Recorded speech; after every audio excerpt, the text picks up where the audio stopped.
오늘 하루 긴박했던 강릉 화재 현장 모습 함께 보여드렸습니다.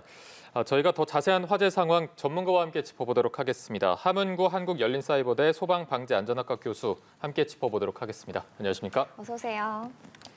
자, 저희가 오늘 산불 다행히도 지금 주불은 진화가 된 상태고요.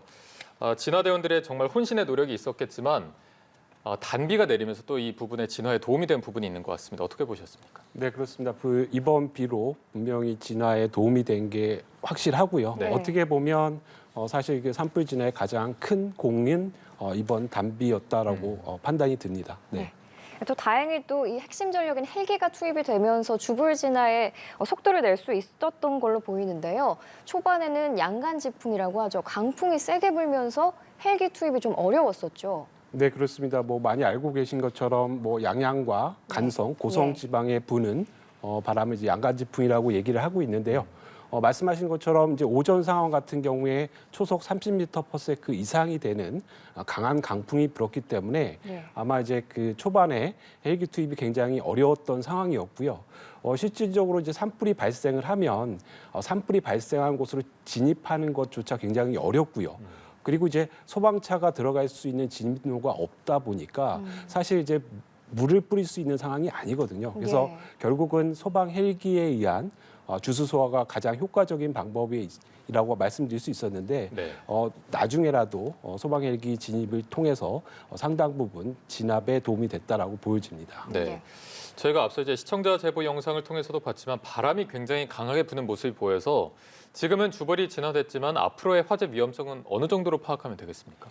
일단은 지금 앞서 내린 비로 인해서 굉장히 이제 그 강릉이라든가 강원도 지역에 광역적으로 이제 비가 적셔져 있는 상태거든요. 네네. 그래서 이번 산불은 더 이상 조심스럽긴 하지만 더 이상 이제 확대가 되지는 않으리라고 보여지고요. 네. 지금 이제 거기에 말씀드린 것처럼 이번 비가 이제 적셔짐으로써 이런 효과가 나타났다라고 보여집니다. 예, 교수님 말씀처럼 이 산불이 더 이상 확대가 되지 않았으면 좋겠는데 오늘 오전에 산불이 발생한 지 2시간 만에 이 산불 3단계가 발령이 됐습니다. 산불 3단계가 발령이 됐다는 건 어느 정도 위험하다는 걸 의미하는 건가요? 산불 3단계는 이제 최고 단계라고 할 수 있고요. 보통 이제 시군구 5개 정도 이상의 행정력과 소방력이 모두 동원이 되는 상황입니다. 그래서 이제 어떻게 보면 인접도까지 또 포함을 해서 광역적으로 가용한 소방 인력을 모두 동원하는 그런 단계다라고 말씀드릴 수 있겠습니다. 네, 지금 산림청에서는 강한 바람에 나무가 쓰러지면서 전신주를 건드린 것이 화재 원인이다라고 밝혔는데 언뜻 생각하기에는 나무의 높이나 크기 같은 거를 다 고려해서 전신주를 설치하지 않을까 싶은데 이게 어떤 식으로 넘어져서 정확히 화재가 발생한 겁니까? 보통 이제 아무래도 강원도 지방에 워낙 나무 수목이 우거진 그런 곳이 굉장히 많고요. 네네. 또 필요에 따라서 또 이런 전신주를 설치하는 구간들이 상당히 있습니다. 그래서 말씀하신 것처럼 여러 가지 조건들을 사전에 평가하기도 하지만 이번처럼 이제 강한 강풍이 불면서 인접한 전신주라든가 고압 케이블을 건들 수 있는 이런 것들은 지금 강원도를 뿐만 아니라 전국에 이런 상황이 발생할 수 있는 곳은 굉장히 많이 산재해 있다라고 보여집니다.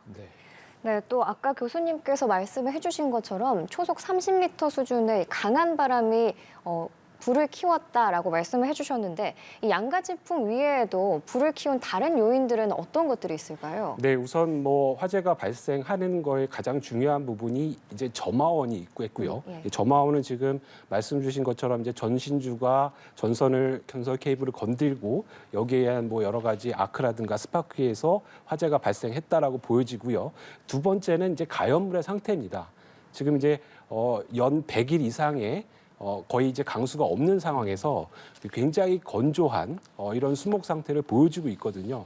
그래서 이제 보통 나무의 수목의 어떤 물의 수분의 함량을 함수율이라고 보는데 지금은 거의 함수율이 채 20%가 안 되는 곳도 굉장히 많거든요. 그러니까 굉장히 우리가 일반적으로 얘기하는 마른 장작의 상황에 또 거기에 강한 강풍까지 더불어 불면서 이번 산불이 급속도로 확대가 된 것으로 이렇게 보여집니다. 네, 다행히도 이제 광역적으로 비가 내리면서 아까 조심스럽지만 불길의 확산 우려는 적다라고 말씀해 주셨습니다.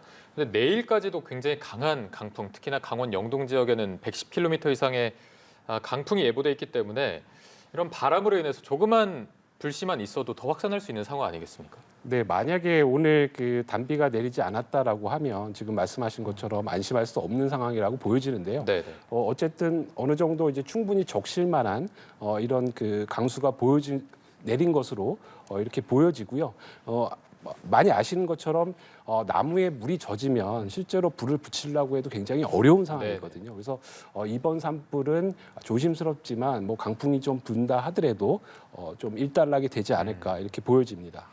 네, 그리고 산림청에 따르면 이 주택가 펜션 등 70여 채가 소실이 됐고 또 안타깝게도 사망자 1명 소식도 들어와 있습니다. 특히 이 소나무숲 인근의 펜션 30여 채가 불에 탔다고 하는데 이 소나무가 특히 불에 잘 타는 나무라고 하는데 사실인가요? 네, 그렇습니다. 뭐 우리나라의 이제 대표적인 그 수목인 소나무 이제 예. 침엽수이죠. 침엽수 같은 경우에 이제 송진이라고 하는 일종의 이제 액체 콜로이드 상태의 어떤 기름과 같은 그런 성분들이 있고요. 이 송진에 이제 불이 붙으면 굉장히 지속 시간이 길어집니다. 그리고 이제 침엽수 같은 경우에 활엽수보다는 앞서 말씀드린 함수율이, 그러니까 수분 함유량이 일반적인 상태에서도 굉장히 낮거든요. 그래서 이런 부분들 때문에 강원도에서 이제 산불이 발생을 하면 대형화가 되는 이런 경향들을 보여주고 있고요.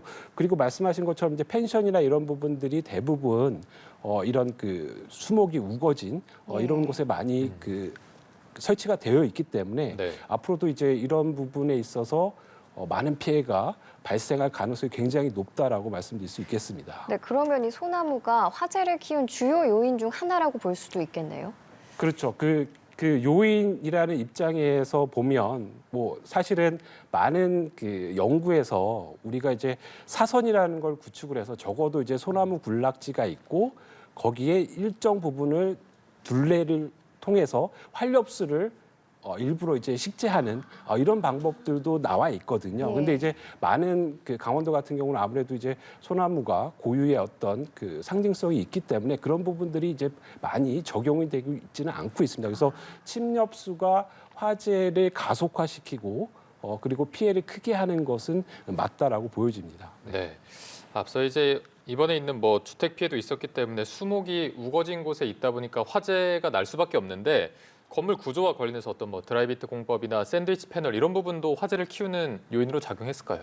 네, 그렇습니다. 지금 보시는 것처럼 이제 뭐 가옥이 펜션이나 가옥이 이렇게 불타는 것을 보면 실제로 이제 산불에서 불이 비화가 돼서 옮겨 붙었다라고 보시는 분들이 많은데 사실은 그렇게 화재가 나는 것이 아니라 이 복사열이라는 것 때문에 화재가 발생하는 경우가 굉장히 높습니다. 예컨대 이제 우리가 뭐 그 장작을 태우거나 그러면 뜨거운 열기를 느끼지 않습니까? 네. 그러니까 산불이라고 하는 화원이 굉장히 크기 때문에 거기서 나오는 이제 복사열에 의해서 지금 말씀하신 것처럼 외장재가 드라이비트라든가 샌드위치 패널이라든가 이런 가연성 소재가 돼 있을 때 급격하게 착화가 되는 이런 경향성을 보여주는 거죠.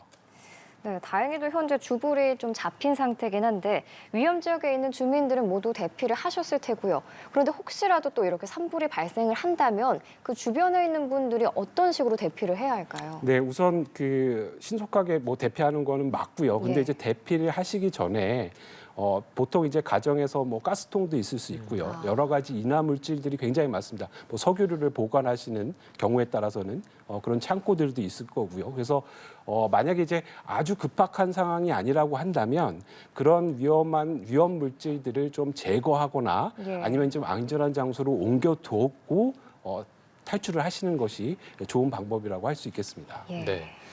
항상 저희가 한 4월쯤에 굉장히 대형 산불 소식을 전해드리다 보니까 더 좀 긴장하게 되는 측면이 있는 것 같은데 특히나 4월 봄철에 이렇게 강원 영동 지역에서 특히나 큰 산불이 발생하는 그 근본적인 원인을 저희가 좀 어떻게 봐야 되겠습니까? 네, 우선 뭐 앞서 말씀드린 대로 굉장히 이제 건조한 날씨에 불이 빨리 착화될 수 있는 이런 가연물 조건, 거기에다 지금 앞서 지적하신 여러 가지 침엽수에 대한 위험성 이런 부분들이 이제 굉장히 크고요.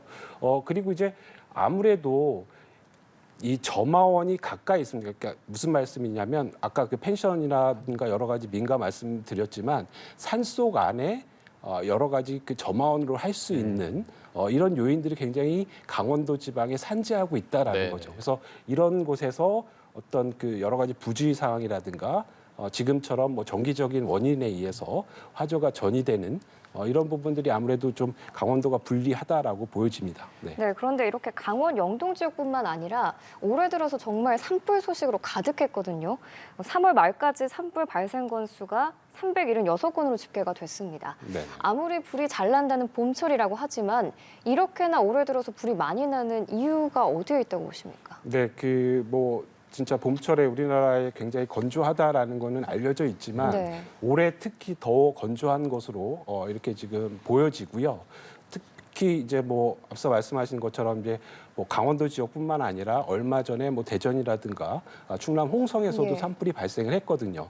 홍성이라든가 대전은 침엽수가 아니라 활엽수 지대거든요. 이제 그럼에도 불구하고 굉장히 뭐 100일 이상 비가 한 방울도 안 내리는 이런 이제 건조한 조건들이 이런 그 남부지방이라든가 호남지방의 산불까지도 발생을 시켰다라고 보여지고요. 앞으로 이런 그 굉장히 건조한 기후 상황들은 앞으로도 계속 이어질 수 있기 때문에 이런 부분들 좀 철저히 좀 대비를 할 필요성이 있어 보입니다. 네, 이게 4월 달에 항상 그 산불이 많이 나기 때문에 건조한 건 좀 기정사실화가 돼 있는 상황이고 주의하는 건 당연하겠지만 뭐 헬기로 주기적으로 물을 뿌린다던가 예방할 수 있는 방법 같은 건 없을까요? 뭐 물을 뿌린다든가 뭐 이런 부분들은 뭐 크게 도움은 안 될 것 같고요. 지금 이제 앞서 말씀드린 대로 이제 대부분의 산불의 원인이 어떤 이제 사람의 부주의 혹은 이제 뭐 논두렁 태우기라든가 영농부산물 소각하는 행위들, 그래서 이 점화원으로 불이 날 수 있는 이런 요건들에 대해서 좀 더 철저하게 좀 대비를 할 필요성이 있겠고요. 그리고 이제 두 번째로는 앞서 말씀드린 대로 지금 이제 뭐 강원도 지역 문화재 소실도 네네. 말씀하시지만 특정 부분은 더 이상 번지지 않는 어떤 그 방어선 구축에 대한, 그러니까 광역적인 방어선 구축에 대한 부분들도 좀 종합적으로 고려가 될 필요성이 있다라고 보여집니다. 네, 알겠습니다. 오늘 말씀은 여기까지 들어보겠습니다. 함은구 한국열린사이버대 소방방재안전학과 교수와 함께했습니다. 오늘 고맙습니다. 잘 들었습니다.